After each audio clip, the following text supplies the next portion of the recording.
In this video, I'm going to walk you guys through what I think is the absolute bare minimum stuff that you should have in order to start working on cars, whether you're doing it professionally or you're working at home. I'm going to show you what I feel is the bare minimum stuff. Now, this set of tools might change slightly depending on what kind of part of the industry you're in. So if you are working on automotive stuff like I do, this is going to be the bare basic stuff you need, and this is really going to be what you need to do general repair stuff. If you're doing a lot of custom stuff, a lot of custom modification things, then your list of tools that you need might be a little bit different. If you're doing heavy duty equipment, heavy duty diesel stuff, farm equipment, things like that, it's going to be a little bit different in that aspect as well. So just keep that in mind as you're watching the video, that things might change a little bit and you might want to change things around a little bit to suit yourself. But this is the absolute kind of bare minimum I think you should have when you're just starting out. What you're watching right now is just I'm going through and just opening my toolbox drawers so you can kind of see what's in my toolbox that I keep at work. And I need some organization, but there's really not much in there. I've been doing this professionally for about 8 years, really been working on cars for probably 12 or 15 years. And this is kind of what I've collected, and based on my experience, what you really should have. Now also keep in mind with this that this is an industry where you never stop buying tools. By no means is what I'm showing you now going to be every little thing you need to work on cars. It's just going to be something that gets you started. So you're always going to be buying tools. There's one thing you're always going to have, and that's going to be a running bill with your tool guys, the guys that come around with the tool trucks and sell you stuff. You're always going to owe them money. You're always going to be buying stuff from them. It really never ends. After a couple of years, you get to the point where you kind of own everything that you really need in order to do your job, but you start buying stuff that makes your job easier, makes you a faster, better technician. And I'm just going to go through the basic stuff that you need just to get started, stuff that you really should have when you first apply for your first job, because almost every job out there is going to require you to have your own set of tools. Now, one thing I didn't record when I did this as well is the toolboxes. I did not talk about toolboxes. In these first couple clips here, you see the two toolboxes I have. Now, this black one that's here, I use more as a tool cart instead of a box. It's full of tools, but this is what I kind of push around from car to car, as I need to keep my tools ready and on a cart and easier to work for. What I recommend for a toolbox is going with something that's a 56-inch wide box. The smaller tool carts you can definitely get by with when you first start out, but a 56-inch box will get you through for years and years and years. For example, my black and green Matco box that you saw is a 56-inch wide box by 30 inches deep, and I've had that box for about 7 years. Now, I had a cheaper international toolbox when I first started that was also 56 inches, but I think that was only 23 inches deep, and the slide drawers in that one were not rated high enough to support the weight that I had in them with all my sockets and everything, and the ball bearings, the slides actually blew apart, so I had to buy a new box after only a year in the industry. So that's something to keep in mind. The toolbox is really a good spot to spend a little bit extra money. That being said, a lot of people do go with your Craftsman toolboxes or your Harbor Freight or your local hardware store, whatever it is, Lowe's if you want to get a Husky or something like that. Just make sure that the one you are buying is going to be the professional line. It's going to have stronger slides and all of that. Also, I wanted to apologize in advance for the sniffling and the occasional cough you're going to hear in the video. When I recorded this, I had a little bit of a cold. I didn't even realize I was doing it until I sat down and went to edit it. So I apologize for that in advance. Sorry about that. I tried to keep it under wraps. It happened. I didn't even realize I was doing it.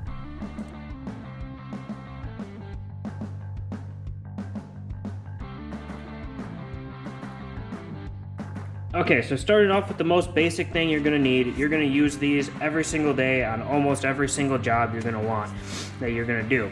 Now, first off, we have the ratchet. This one here happens to just be a Carlisle. You're going to need ratchets and sockets. in 3/8 drive, 1/4 inch drive, and 1/2 inch drive. If you're doing mostly automotive stuff, then 3/8 drive is going to be the primary thing you're going to use. At least for me, that's what I use almost all the time. If you're going to do something more heavy duty, you're going to get into diesel or heavy duty equipment work, you're probably going to use more 1/2 inch drive.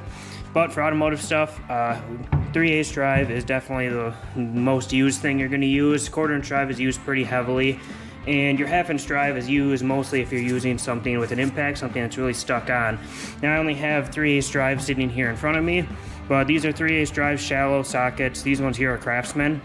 And you're also going to need deep well sockets as well. So when it comes to ratchets, this one here is just a Carlisle, but you're going to want, this one's a relatively long-handled one. You're going to want multiple sizes of each drives. So in each drive size, you can get multiple lengths. This is the only one I have sitting here right now. But this one has a flex head, which is really nice. Some people don't like these, some people do. I personally really like them. I actually usually don't use the locking ones so you can't bend it. I usually don't use those. Some people like them, some don't. You're going to want one about this long. This one is probably, I don't know, 12, 14 inches long. They make them in multiple sizes, and anytime you look at ratchets, you'll see all the different sizes. You can get them as short as probably about here. When it comes to a 1/4 inch drive, you're going to get the same thing. You're going to get a really short one, and then they make longer ones as well. The problem with the longer 1/4 inch drive ones is the teeth, the ratcheting teeth, tend to break easier because you tend to put way more torque on them than you should.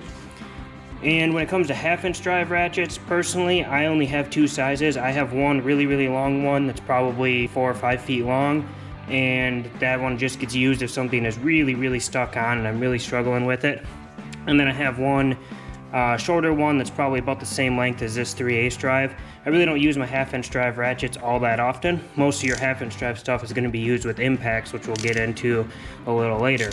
Now, as far as the sockets go, here I have two different size sockets, so I'll take one of these off. I have your standard shallow socket, and your kind of typical deep well socket here. There's also a third size that sits kind of right in the middle of these. It's like a semi-deep is usually what they call them. You're going to want these basically in every size you have available. So right here, this set I have in front of me goes from 6mm all the way up to 22mm. This is a pretty good size for a 3/8 drive. If you buy, say, snap-on sockets, you can get these all the way up to a 26mm, which is quite handy. I've used those quite often. If you're going to go 1/2 inch drive, these ones here are all chrome. I don't recommend buying the chrome 1/2 inch drive sockets. You really don't use them as much as you might think. If you're just starting out, you're on a budget, go with the all impact 1/2 inch drive sockets. Those are going to be more useful for you. You're going to use them more often.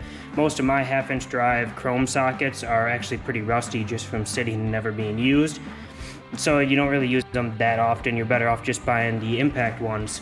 Once in a while you run into a situation where you need the thinness of the chrome sockets because the impact ones have a little bit thicker wall on them and they can not fit as well into some areas. Now when it comes to the 3/8 drive, you're going to want both chrome and impact sockets. I use the chrome ones constantly. I'm also using my impact sockets constantly. I'll talk a little bit more about the impact sockets once we get to the impacts.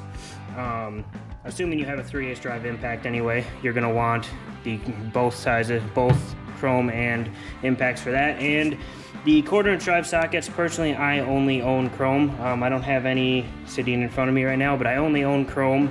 The impact ones are great. The chrome ones, I use the chrome ones with my 1/4 inch drive impact all the time. The problem is the edges on the inside, which you can see kind of there. This one really hasn't been used. So this one's nice and sharp, good edge points on it. This will actually round out on the inside when you use them with an impact fairly often. And it doesn't really matter what brand socket you have, they will all kind of do that. So that's an issue, but I deal with it. And I don't really see a need for the impact chrome or the impact 1/4 inch drive sockets. So to go along with your sockets and your ratchets, you're going to need extensions. I have a few different size extensions sitting here. So you got your 1 inch, I think this is a 3 inch, and this one's probably about a 6 inch. They make them quite a bit longer. I do recommend getting at least one really long one. You can get them, I don't have one in front of me, but you can get them pretty long. And the really long ones are really nice if you're removing transmissions, things like that, really hard to get to bolts that are a long ways away. If you get multiple sizes, you can also stack them. I have a couple different sets of these in my toolbox and I stack them all the time and they work great. I have these. You're going to want these in different sizes for all of your drive sizes: 1/2-inch drive, 3/8 drive, and 1/4-inch drive. And you're going to want just about every size you can find just because they are that useful. To go along with those, because you can't always get nice and straight into the area you're trying to work on, you have swivels. So this one here, chrome swivel, these are pretty weak. They tend to break right in here, but they work pretty well. You can really get a good angle on them, although when you really stretch them down like that, they really don't work very well. They tend to kind of bind and not want to turn. I don't use the chrome ones very often. Also, you notice they're really floppy. Most people will wrap electrical tape right around the center of there, and that'll keep them a little more sturdy while they're still working. You can see this one's a little worn, that pin's moving around quite a bit. So instead of using the chrome ones like that, I prefer ones like this one. This one is a impact swivel. You can see it swivels, it's a lot more sturdy. It'll kind of hold its position a little bit better. This one hasn't been used very much. And this one's a 3/8 drive. You can get these in all the drive sizes, and they work a little nicer. The problem with these really is that they're a lot bigger. They're a lot bulkier. They don't fit in as many spaces, but they still work really nice, and definitely need to have some of these. Then you also can get these. This right here is an adapter. So this one goes from 1/2-inch drive to a 3/8 drive. So you can put your 3/8 drive sockets on there and use it with a 1/2-inch drive ratchet or 1/2-inch drive impact if you need to. Sometimes 1/2-inch drive stuff just won't fit into a small space, but you need the torque of the 1/2-inch drive ratchet. So that's really nice. You can get these in a 1/4-inch to 3/8 drive. You can get them in a 3/8 drive down to a 1/4-inch drive. You can get them in a 3/4 drive down to a 1/2-inch drive, whatever. You can get them in an inch drive down to a 3/4 drive too. Really useful. I don't use them a ton, but sometimes you absolutely have to have them. All right, now moving on to the next most basic thing you absolutely have to have, and that is a decent set of wrenches. This one here is just a Harbor Freight set in Pittsburgh. These actually aren't bad. I've never used these. I keep these at home. Haven't really used them yet. They're pretty new. I bought them on sale, as you always should at Harbor Freight. They seem to be pretty good though. As far as wrenches go, I'll be honest, it's not really worth spending the extra money on, say, a Snap-on or a Mac set.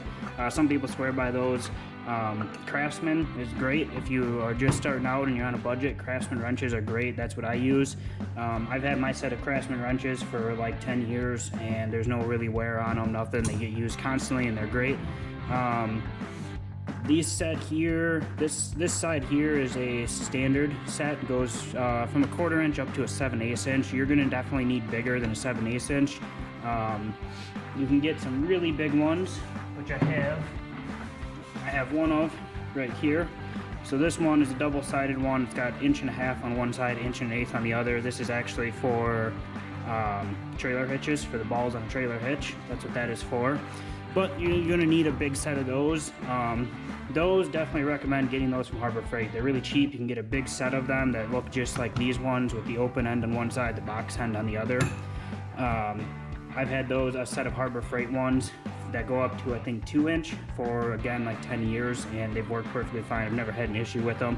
Definitely worth buying those. Now to go along with the wrenches, these here, this is a gear wrench ratcheting wrench. So you have the open end just like everything else, and then you have this end here, which when you hold it with a bolt, it ratchets, which is nice. I've got a few of these. I think this one's a little, yeah, this one you can actually hear the ratchet. So these are really nice. I actually bought a set of these off of eBay when I first started. So this set here is actually about 10 years old, and they still work really well. Once in a while, the teeth get jammed up in them. You can warranty them. They'll warranty them and replace them for free if you want them. You don't really necessarily have to have these, but they're definitely really nice. Here's a little 10mm one. They're definitely really nice to have. One of those things you don't need, but they're relatively inexpensive. The one thing you do not want to do is put a lot of torque on these ratcheting ends. They can break fairly easily if you put too much torque on them.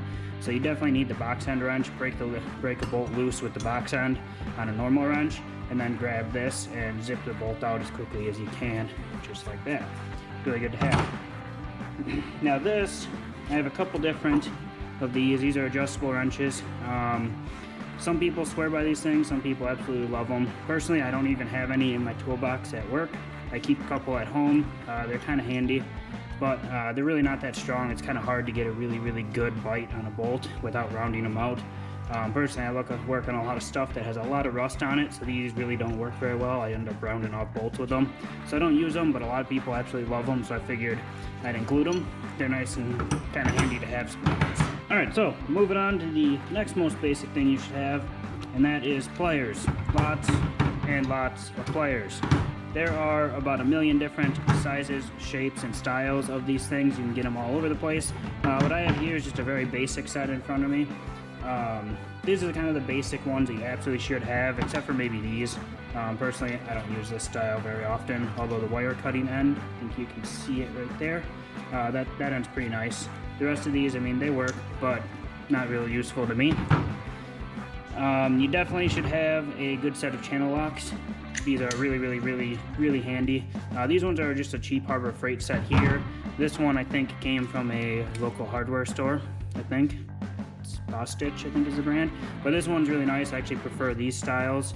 You got the button, so you can push the button and move it, and it locks, and they have a lot of different adjustability and positions. Also, the jaws in this one are shaped like this, so they can grab onto a bolt head or whatever you're grabbing quite easily. It'll kind of lock it in.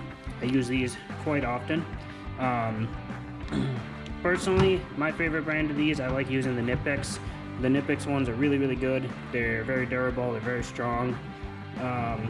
I have a set just like this of snap-on ones at work, and I'll tell you that this part here wears out in them. You'll get a lot of flex in them. This one's brand new and it has a lot of flex in it because it's from Harbor Freight. Side cutters too. You'll definitely need side cutters. These are really handy. Cutting zip ties and cutting wire and cutting whatever the hell you want, really. These are great. Again, I've had a bunch of these. I don't have one sitting in front of me, but you can get these in a really long handle. So this part will actually be about that long. Really handy for getting up into tight spaces. I use those things constantly. And needle nose are great too for a lot of different things. Again, these, you can get them in 1 million different sizes, shapes, styles. This is a very basic set. The other thing that I don't have sitting here is locking pliers, or vice grips, if you want to call them that. Vice grips is actually the brand, but a lot of people refer to locking pliers as vice grips. Those are very handy. You pretty much need those once in a while too. You can kind of live without them, but you really should have them. You can get vice grips in needle nose. You can get them in this style. You can get them in all kinds of different styles. Really handy to have. I definitely recommend the comfort grip ones as opposed to just the metal handle pliers. These are a lot easier in hands when you're really squeezing tight on something. This isn't going to hurt your hands nearly as bad as the metal ones do. A lot of people don't like the comfort grip because it's hard to keep them clean. Personally, I'm using it to get a job done and using it to make money, so I really don't care if it stays too clean. But so I definitely like the comfort grips. I have both. Comfort grips are just really nice. The vice grips especially, comfort grips are really nice to have on those. I have just the metal grip ones myself, and they really hurt your hands when you're really crimping down hard on them. Definitely recommend the comfort grips of the vice grips as well. And I thought I'd throw in, some people like having these. This is just a basic pipe wrench, but it's a nice big one.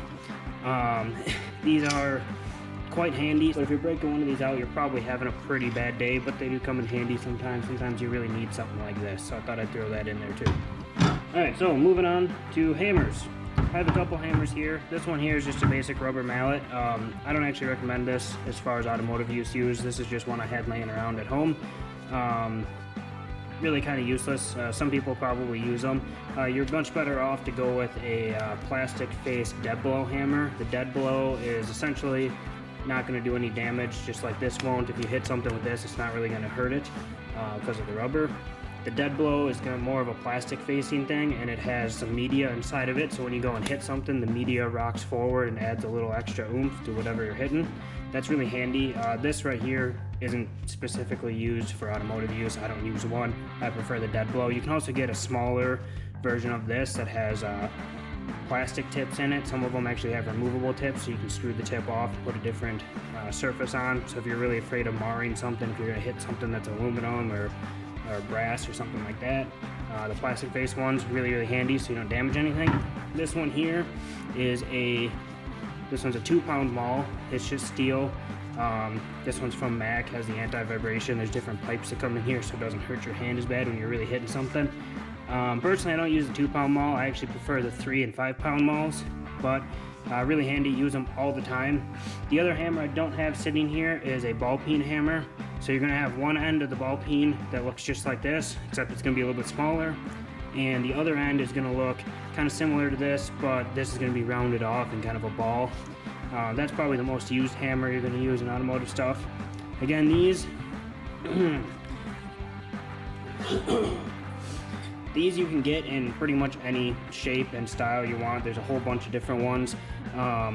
This kind of length handle here is what I like. This is the length hammer that I usually use. If you're getting anything much bigger than this or much longer, you can get a big maul or whatever, big sledgehammer. You're having a really bad day, you really don't need those very often.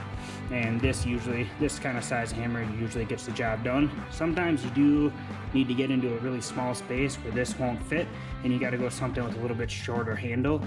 But otherwise, this right here usually gets the job done. All right, so moving on, next is going to be screwdrivers. So absolutely have to have screwdrivers. You're going to have these in either a flathead like this one, turn the screen back on, flathead just like this one, and then you've got Phillips that has that kind of star end to it. There's other styles of these as well. You can get these in Torx. You can get them in with a nut driver on the end of them. You can get them and I think you can get these at the Hex Bit on the end. You can get all kinds of different styles of these. Absolutely have to have Phillips and flathead. You use these in a bunch of different stuff. You're going to want a bunch of different styles of them. This is a cheap like Harbor Freight set. Honestly, the cheap ones work great. I've had some of the other ones as well. The magnetic tip ones are kind of nice because they hold on to screws and things. But these are really nice. Really kind of have to have them. And while we're talking about those, a lot of people like to use these as pry bars, so you can get in something and kind of pry on it with them. They work great for that. I use them for that all the time as well, but you'll break the tips off of them quite often, quite easily. So instead, what you really should have is something like this guy here. This is a pry bar. This is a relatively short one. This is a snap-on. It's got the striking cap on the end of it, so you can hit this with a hammer. This part of the pry bar comes all the way through to the cap. The metal cap is so you can hit it without breaking the handle.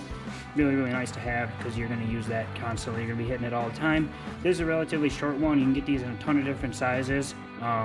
You're absolutely going to have one of the really long ones. So you can get these in about a 4-foot length, and you're going to have one of those. I use that constantly, more than I use these little ones. You can get them in sets where you get the smaller ones down to about this length here. So you can get them about the same length as this screwdriver. And then you can, of course, get the really long ones. Really good to have those. They're really useful. Absolutely need to have them for all kinds of different... Alright, so next we have some different bit kits. So this guy right here is your standard Hex Bits. These are metric Hex Bits. This one's, in kind of a nice little carrying case here. This is actually just a cheap one that I keep at home. I don't use this at work. I don't use these styles. You can get these in a whole bunch of different styles. You can get them in an Allen wrench. That's what these are. These are Allens. So you can get them in an Allen wrench where these are each individual wrenches.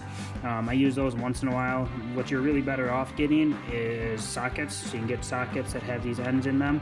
Those are really useful. You're going to use them constantly. You can put a lot more torque on those ones than you can on the Allen wrenches themselves. Although the Allen wrenches are really useful too. You should probably have a set of those. This set's nice because it keeps them all organized and in a nice little holder, but this handle is kind of in the way. You can't really get this thing into a lot of small spaces like you can a normal Allen wrench. So I don't use these at work. I would 100% go with a normal Allen wrench set or the socket ones. The socket ones are really useful. But when you're just starting out, you're probably better off just buying normal Allen wrenches, just because the socket ones are a little more expensive. And this kit here, this kit is a Torx kit, so the Master Torx kit from OTC. Definitely recommend getting this kit here. You can see it's got different styles of it.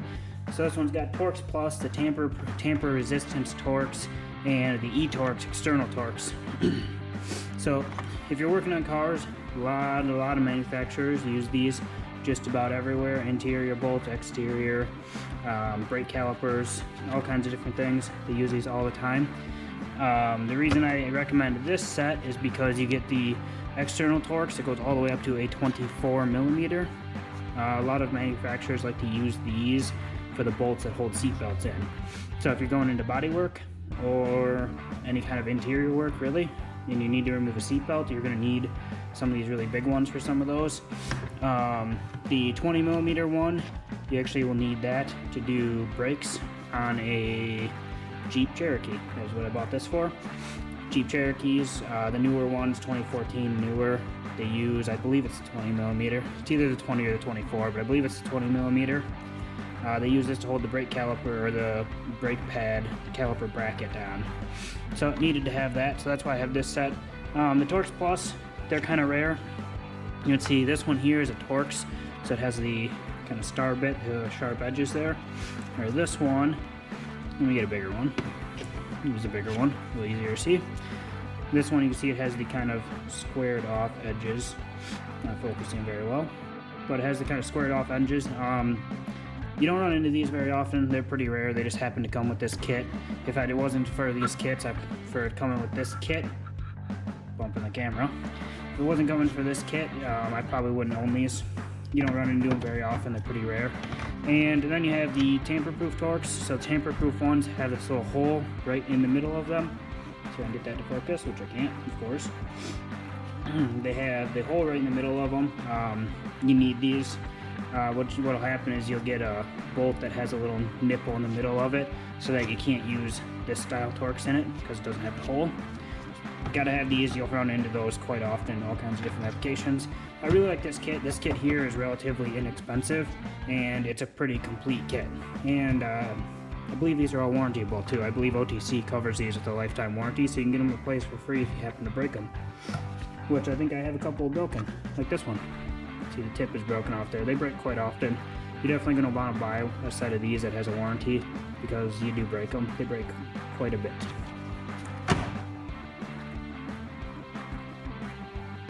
So this video dragged on a little bit longer than I thought it was going to, so I decided to split it into two videos, so I'm going to cut it off right here. Definitely keep an eye out for that second video. It should be up shortly, and hope you guys enjoyed this video. Thank you guys for watching.